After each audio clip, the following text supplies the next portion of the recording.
Hello friends, आज का अपना टॉपिक है gradient, divergence and curl. Mathematics में काफ़ी इंपॉर्टेंट है ये टॉपिक, फिजिक्स में काफ़ी इंपॉर्टेंट है ये टॉपिक। फिजिक्स में इलेक्ट्रोमैग्नेटिज्म में जो मैक्सवेल्स इक्वेशंस हम निकालते हैं वो इसकी हेल्प से निकालते हैं। ठीक है, तो सबसे पहले हम देखते हैं ग्रेडियंट को। बस इस टॉपिक को आपको समझने के लिए थोड़ा नॉलेज होना चाहिए स्केलर फील्ड के बारे में और वेक्टर फील्ड के बारे में। तो आइए शुरू करते हैं पहले ग्रेडियंट से। ग्रेडियंट की डेफिनेशन के हिसाब से the gradient of a scalar field phi is a vector that gives its magnitude and is directed along the maximum rate of change of phi। ठीक है, देखते हैं फिर से। the gradient of a scalar field phi, यहां पे जो phi है वो रिप्रेजेंट कर रहा है स्केलर फील्ड को। क्लियर? स्केलर फील्ड में हम केवल बात करते हैं मैग्नीट्यूड की और वेक्टर फील्ड में हम बात करते हैं मैग्नीट्यूड एंड डायरेक्शन की। ठीक है, तो अगर यहाँ पे ये जो ग्रेडियंट है इसको मुझे निकालना है स्केलर फील्ड के लिए, तो जो क्वांटिटी बनकर आएगी वो कहलाएगी वेक्टर क्वांटिटी। क्लियर है? इसको अपन देखते हैं आगे कि कैसे ये वेक्टर क्वांटिटी बन रही है। या देखिए, यहाँ पर जो फाई है वो है एक्स वाई जेड, ये कोई स्केलर फंक्शन है। अगर मुझे इसका पार्शियल डेरिवेटिव लेना है हर डायरेक्शन में, तो मैं उसे कुछ इस प्रकार से लिखूंगा। ठीक है, del phi by del x, del phi by del y and del phi by del Z. ये पार्शियल डेरिवेटिव होगा उसका अलोंग 3 एक्सेस। क्लियर? तो अपन ग्रेडियंट कुछ इस प्रकार से लिखते हैं, grad phi is equal to, ये जो ट्रायंगल आप देख पा रहे हैं ये है डेल ऑपरेटर, इसकी एक वैल्यू होगी। अगर आपको समझना है डेल ऑपरेटर क्या है तो मैंने एक पिछला वीडियो बनाया है इस पर, मैं उसके लिंक डाल रहा हूँ डिस्क्रिप्शन पे, आप उसको जरूर देखना। देखिए, डेल ऑपरेटर को अगर मैं ऑपरेट करता हूं फाई के साथ में, फाई यहां पर स्केलर फंक्शन है, तो मैं उसे कुछ इस प्रकार से लिखूंगा। ठीक है, यहां पर I cap, J cap, K cap unit vectors हैं। I del upon del X phi, J del upon del Y phi, K del upon del Z phi. ये जो क्वांटिटी है यहां पर I del upon del X plus J del upon del Y plus K del upon del Z, ये कहलाता है del operator. और phi एक फंक्शन है तो उसको मैंने बाहर लिखा हुआ है। ठीक है, तो इसको हम लिखते हैं डेल ऑपरेटर, ऑपरेट किया है फंक्शन के साथ में, तो ये जो क्वांटिटी ये कहलाएगी ग्रेडियंट। ठीक है, और ये जो डेल है, डेल ऑपरेटर को हम इस प्रकार से लिख रहे हैं, ये पूरा डेल ऑपरेटर होगा। क्लियर? इसको एग्जाम्पल से देखते हैं, क्योंकि एग्जाम में क्वेश्चंस पूछते हैं इस पर, तो क्वेश्चंस किस प्रकार से आते हैं लगभग उसका एक छोटा सा एग्जाम्पल मैं आपको दिखा रहा हूं। देखिए, find the gradient of phi is equal to 3x square y minus y square minus z square at point 1 -2 1। ये कोई स्केलर फंक्शन है जिसका मुझे ग्रेडियंट फाइंड करना है एट पॉइंट दिस। सॉल्यूशन देखते हैं इसका। सॉल्यूशन में है, हमें गिवन है, हमें दिया हुआ है इतना वैल्यू फाई की, और हमें पता है कि डेल ऑपरेटर होता है ये डेल ऑपरेटर पूरा। तो इसको सिंपली यहां पे लिख रहा हूं मैं, I del upon del X plus J del upon del Y plus K del upon del Z. ठीक है, तो therefore grad phi del phi is equal to, ये पूरी वैल्यू लिखी है मैंने डेल ऑपरेटर की, और इनटू में जो फंक्शन हमें गिवन है डेल ऑपरेटर का, वो ग्रेडियंट का, ये स्केलर फील्ड का फंक्शन हमारे पास ये है। ठीक है, 3x square y minus y square minus z square. Clear? तो अब देखिए, यहां पर ये जो टर्म है, पहला वाला टर्म आई कैप वाला, इसको इस पूरे फंक्शन से ऑपरेट करने वाले हैं हम लोग। ठीक है, मतलब इस टर्म को मैं ऑपरेट करने वाला हूं इस फंक्शन से। फिर सेकंड वाले को, फिर थर्ड वाले को। क्लियर है? देखिए, इस पूरे फंक्शन को मैं ऑपरेट करूंगा पहले वाले टर्म से, तो उसकी जो वैल्यू है वो इतनी आ रही है। देखिए कैसे आएगी यहाँ पर। पहले अगर मैं I del upon del x को ऑपरेट कर रहा हूं, तो यहां पर x है हमारे पास में, इस वाले टर्म में x नहीं है और इस वाले टर्म में भी x नहीं है, तो केवल पहले वाले टर्म में x है। अब ये एक पार्शियल डेरिवेटिव है, पार्शियल में जिस फंक्शन के रिस्पेक्ट में हम लोग कर रहे हों वो फंक्शन कहलाएगा, बाकी सारे कांस्टेंट कहलाएंगे। तो यहाँ पर ये x है, यहाँ पर x नहीं, यहाँ पर x नहीं, तो ये दोनों टर्म जीरो हो जाएंगे यहाँ पर। तो इसकी जो वैल्यू होगी, इसका जो आंसर होगा वो आ जाएगा यहाँ पर 6xy, क्योंकि यहाँ 2 था तो नीचे आकर के 3 2 6 हो जाएगा 6xy और आई कैप। सिमिलरली इस पूरे को मैं ऑपरेट करूँगा बीच वाले टर्म से, तो यहाँ पर है j del upon del y को अगर मैं ऑपरेट कर रहा हूँ तो देखिए यहाँ पर y है, यहाँ पर y है और यहाँ पर y नहीं है, तो ये लास्ट वाला टर्म जीरो हो जाएगा, बचेगा ये पूरा पार्ट। तो अगर मैं सॉल्व करता हूँ उसको तो आंसर आएगा अपने पास में 3x² y1 हो चुका है माइनस 2y, ये 2 था यहाँ पर तो 2 नीचे आकर के 2y हो जाएगा और j कैप। ठीक है, अब देखिए लास्ट वाले टर्म को भी मैं ऐसे ही करता हूँ, तो इस पूरे ब्रैकेट को या इस पूरे टर्म को सॉल्व कर रहे हैं अपन या ऑपरेट कर रहे हैं इस वाले लास्ट वाले टर्म से। तो यहाँ पर z नहीं है, यहाँ पर z नहीं है, z केवल लास्ट वाले में है, तो ये दोनों टर्म ऑटोमेटिकली जीरो हो जाएंगे, कांस्टेंट हो जाएंगे, जीरो हैं तो माइनस में 2zk। क्लियर? आप अगर सॉल्व करना है तो आप वीडियो पॉज करके सॉल्व करके देखना, आपको आंसर मिल जाएगा। ठीक है, तो अपने पास ये फाइनल आंसर होगा। अब अगर मुझे इसको एट पॉइंट दिस निकालना है तो हमें वैल्यू रखनी पड़ेगी x के लिए, y के लिए और z के लिए। तो देखिए यहाँ पर x की वैल्यू 1 है, y की वैल्यू -2 है, z की वैल्यू 1 है।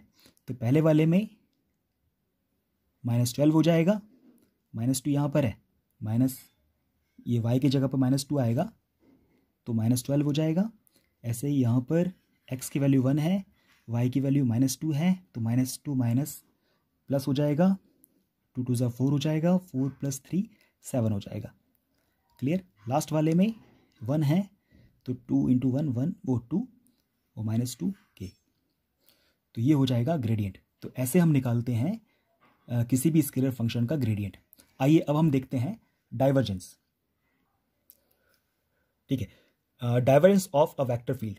अब हमने देखा इसके पहले ग्रेडियंट, तो ग्रेडियंट में हमने देखा एक चीज़ कि वहाँ पर स्केलर फील्ड के साथ में ऑपरेट कर रहे थे डेल ऑपरेटर को, यहाँ पर हम वेक्टर फील्ड के साथ ऑपरेट करेंगे डेल ऑपरेटर को। तो एज अ होल ये जो पूरा फंक्शन होगा ये कहलाएगा स्केलर क्वांटिटी, क्योंकि यहाँ पर अब हम बात करेंगे डॉट प्रोडक्ट की और आगे आने वाले कर्ल में हम यूज़ करेंगे क्रॉस प्रोडक्ट। ठीक है, तो पहले हम देखते हैं डाइवर्जेंस का स्टेटमेंट क्या कहता है या डेफिनेशन क्या कहती है। Divergence of a vector field at a given point is a scalar and is defined as the amount of flux diverging from a unit volume element per second around that point. ठीक है, मतलब अगर कोई flux है वो किसी volume से बाहर आ रहा है तो उस केस में हम कहते हैं कि डाइवर्जेंस है। ठीक है, डाइवर्जेंस के लिए आपको 3 चीज़ें याद रखनी पड़ेंगी कि अगर किसी इमेजिनरी सरफेस से लाइंस ऑफ फोर्सेस क्रॉस हो रही हैं और लाइंस ऑफ फोर्सेस उस सरफेस से क्रॉस होने के बाद अगर ज़्यादा हो रही हैं तो हम कहते हैं पॉजिटिव डाइवर्जेंस।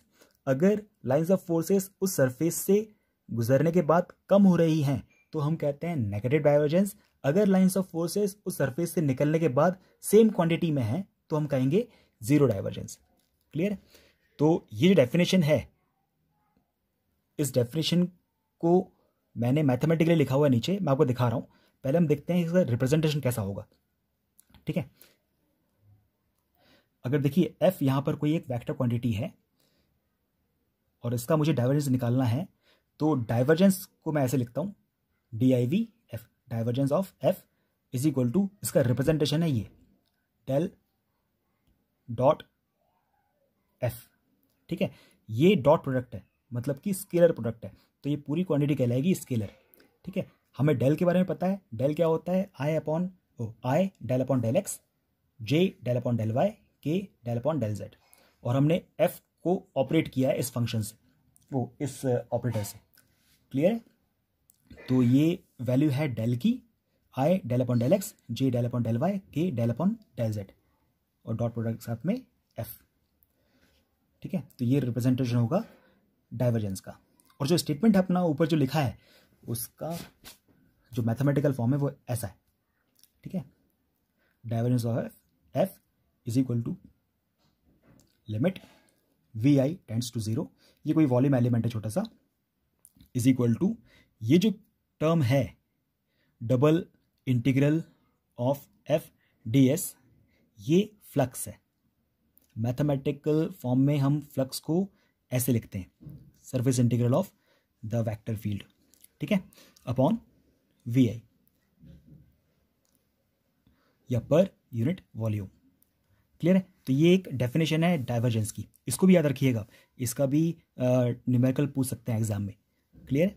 तो हम जितने भी न्यूमेरिकल्स होंगे हम सॉल्व इससे करेंगे, और थोड़ा बहुत देखना है, चेक करना है कि किस प्रकार से न्यूमेरिकल आए तो हम कौन से वाली इक्वेशन इसमें से यूज़ करने वाले हैं। क्लियर। तो पहले हम देखते हैं एग्जाम्पल इसका। एग्जाम्पल में find the divergence of a vector field. Vector field यहाँ पे गिवन है, A is equal to X Z cube I minus 2x² Y Z J plus 2y(z) की पावर 4 k एट पॉइंट 1 - 1 1। तो हमें simple यहाँ पे दिया हुआ है वेक्टर क्वांटिटी, इसका हमें डाइवर्जेंस फाइंड करना है, तो हम इस वाली इक्वेशन का यूज़ करने वाले हैं अब, ठीक है। तो सॉल्यूशन में देखते हैं अपन, हमें डाइवर्जेंस ऑफ ए निकालना है या डेल डॉट ए निकालना है। तो डेल की वैल्यू हमें गिवन है या पता है हमें, I del upon del X plus J del upon del Y plus K del upon del Z. Dot के बाद ये जो वैल्यू हमको गिवन है ऊपर वेक्टर की, इसको हम यहाँ पे रख रहे हैं, ठीक है। सॉल्व करने के बाद हमें कुछ इस प्रकार से वैल्यू मिलेगी। अब आप इसको सॉल्व करिए ध्यान से, वीडियो पॉज कर देना, अगर मैं थोड़ा सॉल्व करूँगा उसको तो वीडियो बड़ा हो जाएगा, ठीक है। तो आप इसको पॉज करके सॉल्व करिएगा, और जहाँ भी कहीं डाउट आ रहा है आपको तो कमेंट में आप मुझसे पूछ सकते हैं। तो उसका सॉल्यूशन ये होगा, ठीक है। और फिर मैं अगर ये पॉइंट इसमें रखता हूँ, पुट करता हूँ इस वैल्यू में, तो मेरे पास ये वैल्यू आ जाएगी, ये माइनस है,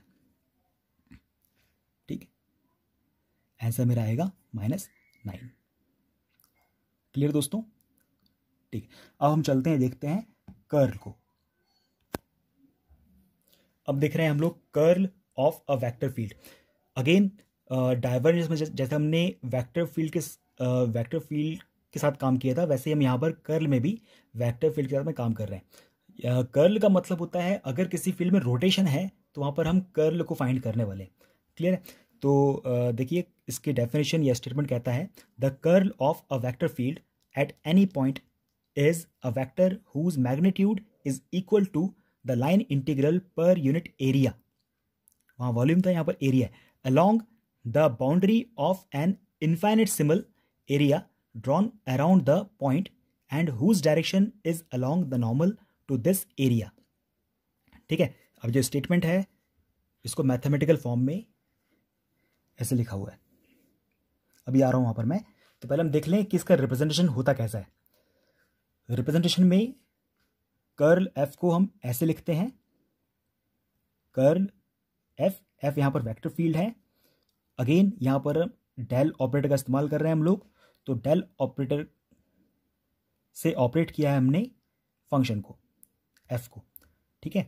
तो ये अपना डेल ऑपरेटर होगा, I del upon del X plus J del upon del Y plus K del upon del Z, cross product के साथ में एफ। यहाँ पर हमने क्रॉस प्रोडक्ट का इस्तेमाल किया है, ठीक है। तो ये वेक्टर प्रोडक्ट होता है, तो एज अ होल ये जो क्वांटिटी होगी ये पूरी वेक्टर क्वांटिटी होगी। क्लियर। तो इसका रिप्रेजेंटेशन कुछ ऐसा होगा, डेल क्रॉस एफ, ठीक है। एक इक्वेशन ये होगी और एक ये इसका स्टेटमेंट है जैसे हमने ऊपर देखा अभी, ठीक है। Curl of F is equal to limit S I, S छोटा कोई सरफेस या area tends to 0, line integral of F D L upon S I, और ये unit vector N cap. Clear है। तो ये एक इक्वेशन आप याद रखना, इसको, इसमें से भी न्यूमेरिकल्स बन सकते हैं, ठीक है। तो एग्जाम में कुछ इस प्रकार से क्वेश्चन पूछे जाते हैं। इसका एग्जांपल देखते हैं। Find the curl of vector field A, यहां पर ये वैल्यू दी है ए की, एट पॉइंट 1 - 1 1, ठीक है। सॉल्व करते हैं इसको। तो curl of A is equal to del cross A. अब जब भी हमें क्रॉस प्रोडक्ट सॉल्व करना हो तो हम यूज करते हैं डिटर्मिनेंट का, ठीक है। डिटर्मिनेंट में I J K del upon del x, del upon del Y, del upon del Z upon जो वैल्यूज हमें दी हैं वेक्टर ए के लिए उसे हम यहाँ पर यूज़ कर रहे हैं, X Z cube 2x² Y Z 2yz4। Clear है। तो इसको सॉल्व करने के लिए अपने पास में आपको पता होगा सॉल्व कैसे करते हैं इसको। अब सॉल्व करना है अगर तो पहले हम ये वाला पार्ट और ये वाला पार्ट हाइड करके क्रॉस सॉल्व करते हैं इसको, ठीक है। तो अगर मैं इसको सॉल्व कर रहा हूँ तो डेल अपॉन डेल वाई से ऑपरेट करूँगा इस वाली वैल्यू को और फिर माइनस करके इससे ऑपरेट करूँगा इसको।